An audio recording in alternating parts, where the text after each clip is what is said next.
Hello everyone, this is Bryant with sfotsource.com, your premier guide to Six Flags Over Texas. We are back here at the original Six Flags Over Texas, and today we're going to take a little bit of a different approach. So most of the time we are very constructive about this place, even when things get really interesting. But I think today we're going to be maybe a little bit more critical and show you kind of how things are really going. So we decided to show up on a non-weekend summer day.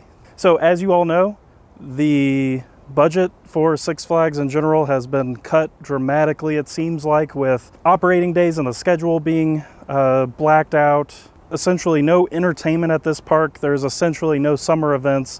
So we're going to dive a little bit deeper into that and kind of give you a very upfront opinion and viewpoint of our experience coming here during the week. Also in this video, we will check out the construction on the new rides and how that has affected the guest experience based off of the information Six Flags released initially. And that includes Daffy Duck Bucket Blasters, Sylvester and Tweety Pounce and Bounce, and the Dino Off-Road Adventure. We will also talk about the offerings that they do not have during the week, but they have on the weekends, which is another really bizarre thing, but we'll jump into that as well. And we'll give you an idea of how the rides are operating, what's actually open today, so you can kind of plan and temper your expectations if you come out to the park during the week. Now, later on in June, they will begin to close on Tuesdays, as we assume is part of some kind of budget cutting measure. But for now, they are open daily. But just keep that in mind. Keep a close eye on that operating schedule on the park's main website.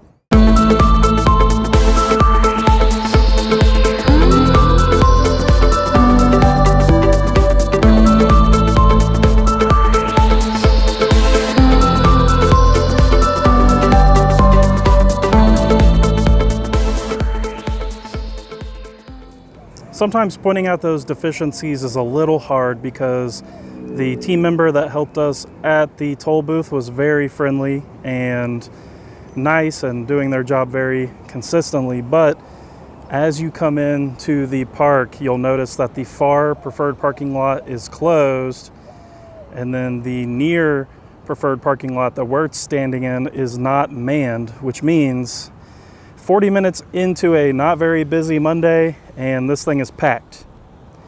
Whoever wants to park here can park here. No one is checking anything. So if you have a pass that tells you that you get preferred parking, it's kind of a good luck type of thing, because we're not even going to bother managing it. Made our way through the front gate, and security very efficient. You can see we've got Bugs Bunny and Taz out here meeting the folks, taking pictures with the folks, which is great to see. And over on this side, they still have the Dino Island Off-Road Adventure. Dino Off-Road Adventure, I don't know where I got Island, but taking pictures with people and having a really good time. So great to see all the characters out here at the front. It is looking like all of the front gate shops and dining offerings are open and ready to serve up here. They are doing some kind of entertainment related setup here at the front, but there's nothing advertised, so I have no idea what it would be for. It's interesting. Completely in the dark on that one. And as Bugs Bunny and Taz go to take their breaks, we've got Wile E. Coyote coming out to take pictures with folks, and he's got his swim trunks on. He is ready to go. Looks like he's gonna go check out some of his merchandise over there. We have stopped off here at La Cantina, right on the side of the Silver Star Carousel, and I want to point out that the surcharge that they've been charging has gone up to $1.30 from 99 cents before. So regardless of what you buy, it's $1.30, which is really asinine, especially when bacon cheddar ranch fries are already $15, and it's fries, guys. Come on.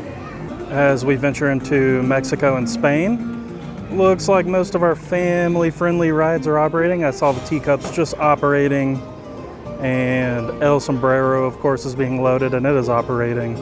Here at Casa de las Banderas, they do have a new specialty drink for the summer, the Peach Spritz. So that's vodka, Sprite, Simply Orange Juice, and peach syrup topped with mint and frozen peach slices. Sounds very refreshing. It is $14. and I'm sure they will charge you another $1.30 on top of that. It is worth pointing out that much like most of the time we're here, the Casa de las Banderas, which has a very big indoor eating section, great for when it's hot during the summer, is not open. Heading here into the Spain section, El Diablo is closed today. I don't know if it has to do with weather or what, but generally if they're worried about weather, the ride unit will be parked up at the top. So this might just be we don't have anybody to run this today. Who knows? The sign doesn't tell us one way or another.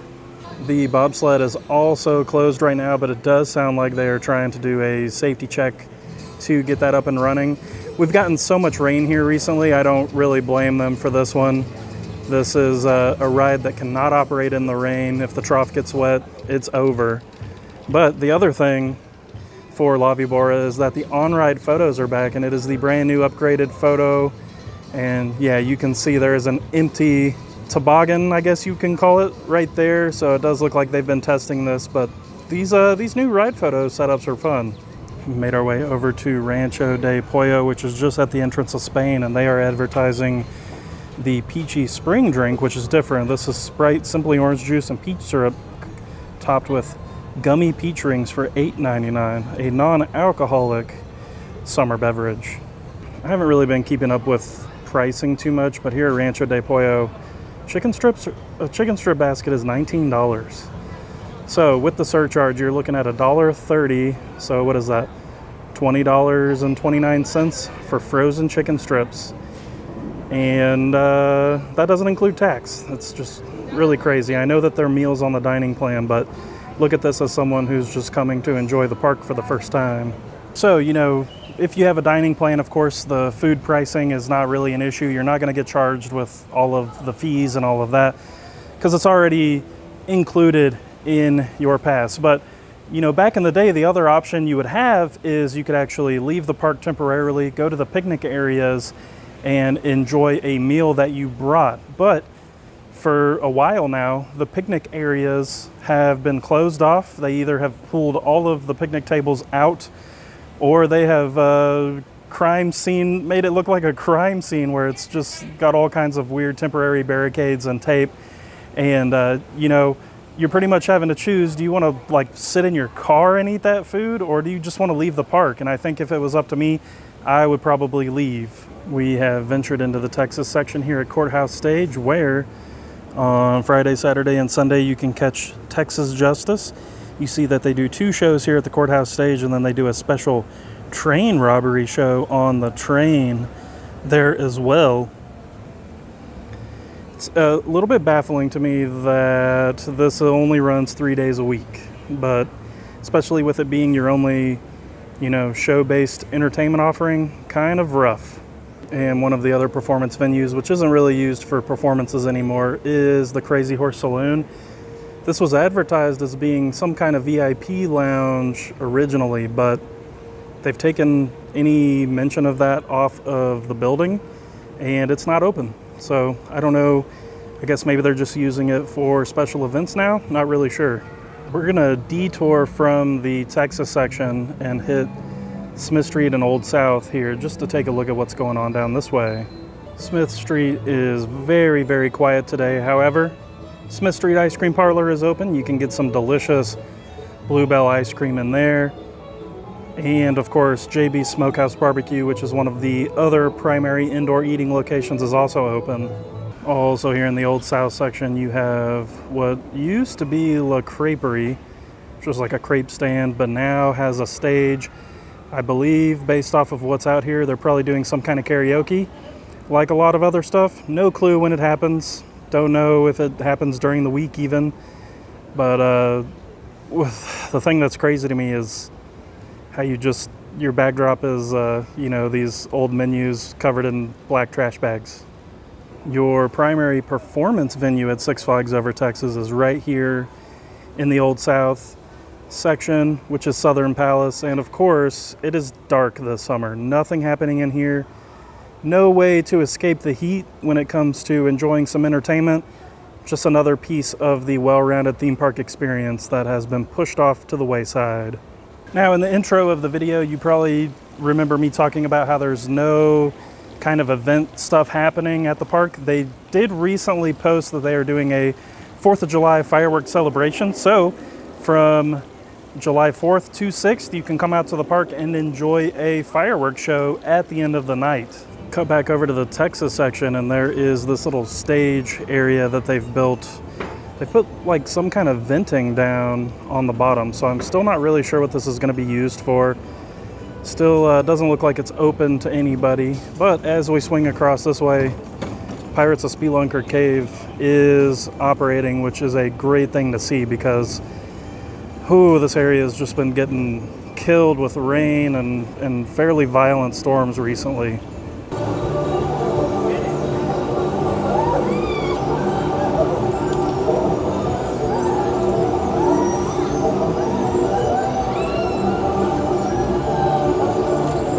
We have wrapped around to Ellis Heredero, the log ride, which is fully operating. Always great to see.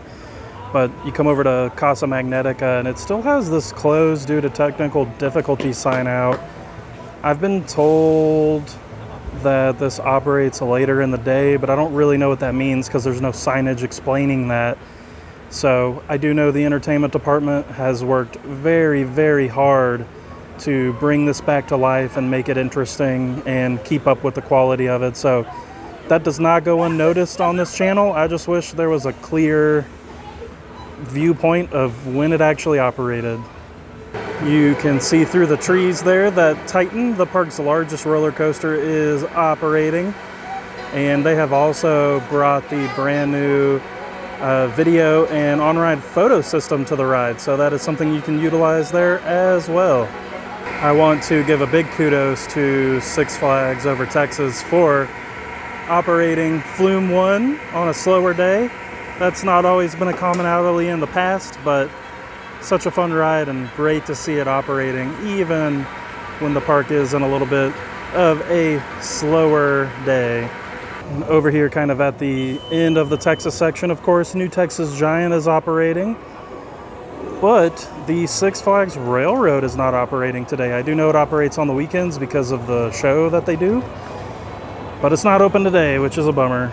Train is definitely one of the better kind of all-around family things to do here. Haven't ridden the train in a little while myself, but I did notice this new sign over here, the Six Flags Texas Railroad. It's a fun little touch. And here at New Texas Giant in the exit gift shop, they also have the brand new on-ride photo system up and running. Over here in the queue leading to the new Dino Off-Ride Adventure, we've got a brand new little tiny dinosaur guy over there. Still adding more dinosaurs, and I think there's more to come. So we'll point out the new ones since our last visit as well. And yeah, over in this area where they've done a lot of clearing out by the gazebo before you get to this water bridge. Lots more dinosaurs. We'll get a better angle of it. As we keep pushing towards the tower section, lots of Mister fans. These are the newer ones that they've installed kind of starting last year. So great way to cool off if you're feeling a little hot and there's not really anywhere to go inside. Just come over to one of these fans and cool off. Oh yeah, they've installed another ginormous dinosaur back here. This is a winged dinosaur, so I assume his wings are gonna flap. This thing is huge. Yeah, you can really see him from here. That's gonna be a big dude. Yeah, I guess they didn't really take the track out for the cars. It's just kind of buried under some mud right now.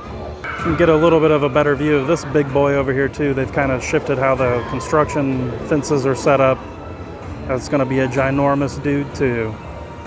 And I think it's safe to say that the primary reason the train is not operating today is due to them actively working on getting some of these dinosaurs put together and constructed today. So hopefully once this opens, the train will be operating during the week, but we will have to wait and see on that. So when Six Flags put out their press release for the Dino Off-Road Adventure and the new children's rides in Bugs Bunny Boomtown, they did state that this would open later in the summer. So I don't think we should expect it to be open right now. A little bit of a different case for the other rides that are on the other side of the park. So we'll talk more about that once we go over there and check out that construction progress. Some other great news for those of you who love water rides. Roaring Rapids has reopened for the season and is open and operating. So great news on that. Over here in the tower section, you have Superman Tower of Power, which is the park's space shot ride from SNS, and it is open today, but it does appear to be running one tower. So even with there not really being a lot of people in the park, it builds up a fairly decent line. Not the most efficient way to operate this ride, that's for sure. Here in the Boomtown section, progress is starting to really move along on the brand new Boomtown bar structure. They have gone vertical off of those footers that they've poured, so you can see the supports going up, and hopefully here pretty soon there will be a roof going in. Here in the Boomtown section, you also have Macho Nacho, which, you know, I don't expect all of the restaurants to be open, especially when it's slow, but there is something here at Macho Nacho, which are the rice bowls, and you can only get that at this stand. So I'm a little, you know, sometimes when something is served only at one place, it's a huge bummer that they don't have it open, at least in some kind of capacity. But also, what the heck is going on with this sign? Can we just fix it? It looks like all of our attractions here in Boomtown are operating, which is great news. Both of the mine trains and Gunslinger back there behind all of these structures. As we swing this way, you run into another situation where Abby's Cookies and Ice Cream is closed, and that is the only place that serves that thing, cookies and brownies. So it's another one of those things that's a bummer, because when this was located in the Texas section, I don't know if I ever really saw it closed.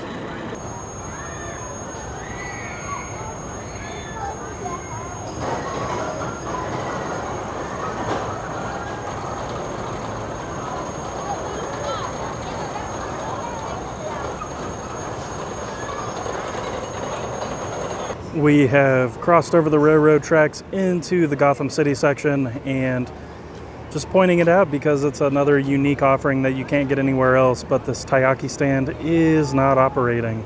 And of course, Johnny Rockets is another one of your primary eating locations with indoor seating. They took the awning off maybe like 2 months ago, somewhere around that time. Still just got wires hanging out, so really don't know what's going on here, but hopefully this gets cleaned up at some point, because it looks a certain way. And just wanted to point out wait times during our visit. You can see what is temporarily delayed, even though I think some of these are not temporarily delayed. So, you know, Superman, 15-minute wait, primarily because they're running one tower. Don't know why Texas Giant has an hour-long wait. There is not very many people here, so that might be an operational thing. Who knows? But for the most part, it's not too crazy. We will go look at some of these other rides. I know I've seen Mr. Freeze operating today. When I tried to go down to Shockwave, the railroad crossing was closed, so not sure about that. Justice League was closed when we were here last, so we'll try to go get a feel for that once we go through the USA section, and of course for Aquaman, because that's an interesting one too. And here at Six Flags Over Texas, another performance stage with nothing going on at it.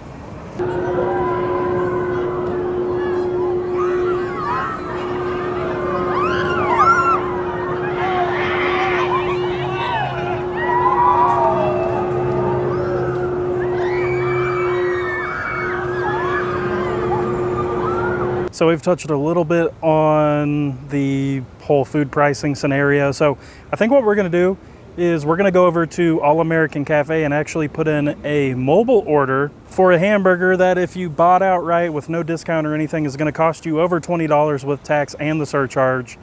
Or I should say it's a cheeseburger. Comes with fries, doesn't come with a drink, but we're just going to look at the quality of the food is that you would be paying that much money for. All right, we've got our mobile order set up for All American Cafe. We put a cheeseburger with French fries in there, $17.99 retail, plus your tax. Oh goodness, plus your surcharge is going to put that over $20. But luckily, we do have a dining plan, so we're going to use that instead. So in theory, once you put your order in, it should have kind of like a live play-by-play for you to let you know when it's ready to go get picked up. We'll see if that works out. So the good news is the mobile ordering worked pretty flawlessly. I still ended up waiting between 5 and 10 minutes, even though there was no line in there. So I think they finally, it was more of like they noticed that there was an order. But this is what you get for over $20 here at Six Flags. So you got a cheeseburger that is very much a cheeseburger with absolutely nothing on it. I mean, couldn't find a tomato or a pickle anywhere in the back. Doesn't exist. These are your French fries. They don't look too bad. None of this is particularly warm or fresh, though. That's the other thing. I came to All American Cafe because it's a primary dining place, and the food's not fresh. All right, so here's what a $20 cheeseburger looks like at Six Flags. For anyone wondering, nothing on it, just a dry cheeseburger. So from a freshness standpoint, the cheeseburger is not too bad. It's still very much a theme park hamburger. And when I say that, I mean like low-end theme park hamburger. The bun's toasted, that's nice. But it would be nice to actually have something on the burger. Fry-wise, yeah, the fries aren't fresh at all. They are seasoned slightly, though. They have a decent crunch. I imagine if these were actually fresh, then this wouldn't be too bad. Yeah, just not, they've been sitting there for a minute. So, you know, for me, over $20 for this, that is a very hard sell. I don't know why you would expect anyone to pay that for this. If you're going to charge that much money for this, it's got to be at least good for what it is, and it is not good for what it is. It's not good quality at all. Made our way over to Aquaman Power Wave, which is the park's newest attraction, and they do have a ride crew here at the entrance down the way, so I don't think this is any scheduled kind of closing. The other really good news is that they do have 2 boats on the turntable, which means they're doing 2-boat operation. If you remember, I was fairly critical last time we were here about how they still hadn't had 2-boat operations going and it was getting very hot outside. So great to see that they got that refurbishment done and they have both boats on here. And you know, things like that this day and age with how the company is operating, I'm sure it is not the park's fault. I'm sure it is a resource issue more than anything.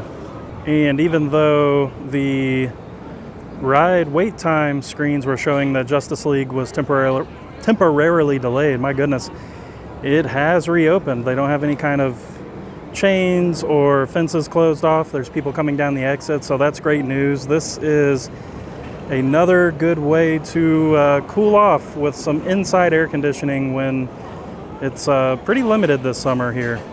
And to finish out our day, we've made our way into Bugs Bunny Boomtown to check out the construction on Sylvester and Tweety Pounce and Bounce and Daffy Duck Bucket Blasters. As far as what's closed off, it's pretty much the same as what we were dealing with before. They have actually constructed the tower for the Sylvester and Tweety ride, which we will get to soon, but you still can't access Wile E. Coyote's Grand Canyon Blaster, and things are still looking a little interesting back here. So from this vantage point near the main entrance to the park, you can see the orange tower poking up into the air there, and they have done some new building construction, probably for compressors and operator panels and stuff like that back there. Still seems like there's such a long way to go though. So we talk about guest experience and how budget cuts impact that, of course. Not having shows is probably the biggest impact to the guest experience, but these 2 rides back here were advertised to be open for Memorial Day weekend. So that is on the press release. I went and double checked it again. That they put out when they announced these rides. A little bit of inside baseball for y'all. The tower, Sylvester and Tweety Pounce and Bounce, is from Six Flags America, so they didn't have to get this from anywhere other than another Six Flags park. Daffy Duck Bucket Blasters was sitting out in a field over by Titan, so another ride that was already here. And, you know, maybe you had to get new parts for the rides, but at this point, you haven't announced, you haven't said, hey, sorry, we ran into something and these rides aren't going to be open at the time that we advertised. So this is a lot like the log ride debacle. Maybe if we just don't talk about it, no one will remember. But the thing is, everybody remembers, and this is something that really, especially with like the general theme park public, they remember these things. And you shake the confidence of the people who come to the park when you do stuff like this. So I don't really have any skin in this fight. I'm not going to be riding these two rides, but if you're a family and you're coming out here to enjoy your visit and you were told that these rides would be open at a certain time and it's still a pile of dirt back there, I could understand why I could understand why the confidence would be shaken. And this all just goes back to guest experience, being transparent, and not making people feel like they're wasting their money, if that makes sense. And of course, this is just like a small little thing, but it's probably the most obvious comparison situation I can talk about right now. So I think we're gonna go outside the park and try to maybe walk down the pathway a little bit and see if we can get a better view of this ride construction. All right, this construction area is really wide open. It's kind of bizarre, but here is a look at the tower for Sylvester and Tweety Pounce and Bounce. Coming right along, they still got to add the ride vehicle to it. They have built a operator panel for it, and you can see back there that they have installed the ride units for Daffy Duck Bucket Blasters. So also have a operator panel back there. So it is starting to move quite quickly back here. All right, folks, this concludes today's look at Six Flags Over Texas, little weekday summer operation goodness. On a lighter note, I know we've been a little critical of some things. Most of the team members that I ran into today were very friendly, very efficient, very helpful. So it's always great to see that the frontline workers kind of have, you know, things going well for them, because if they're in a good mood, I assume things aren't too bad for them. But if you do run into difficulties, just remember these are not the people that are making the decisions. So just keep that in mind. And I do encourage you, if you run into a team member who's doing a great job, stop off at guest relations, leave them a comment. It's a great thing to do, and it lets the park know that that person is doing a great job as well. So kind of like I said before, the budget cuts here are definitely hindering the guest experience. I don't really know what's going on with the construction, if that's a budget thing or they just messed up the timeline on that. Who really knows? But lack of events, lack of entertainment, those are two really big things that round out the theme park experience. And it's just completely lacking here right now. You walk through and it's like a field of rides. So if all you're interested is riding rides, you're gonna have a great time, because operations ride-wise seem to be going really well. But if you're looking for like a real, genuine summer theme park experience, it's not really happening here. And ultimately, I don't really know why this park is doing what it's doing, because there are plenty of other parks in the chain. Regardless of if they close one day out of the week, I'm not worried about that. But you have several other theme parks in the chain, including parks that are under the same partnership scenario as this park, doing events, installing high thrill rides, having shows every day, having shows at all. I mean, I don't know. It's really baffling to see what this place has turned into for the summer. This is a park that I grew up going to. This is a park that I worked at, a park that I love. And I want to see things get better, and I want people to have a fun time while they're here. If y'all have any questions about Six Flags Over Texas, make sure to visit our online guide, sfotsource.com. We have tons of information about the park there. And I encourage you to check out our Patreon if you want early access to select videos, discounts on our merchandise. If you want your name listed at the end of the video, that's a great way to do that. Our patrons are awesome, and we thank those folks a ton for their support. Make sure you check out their name at the end. We thank you all for watching. Take care. We'll see you soon on our next theme park adventure.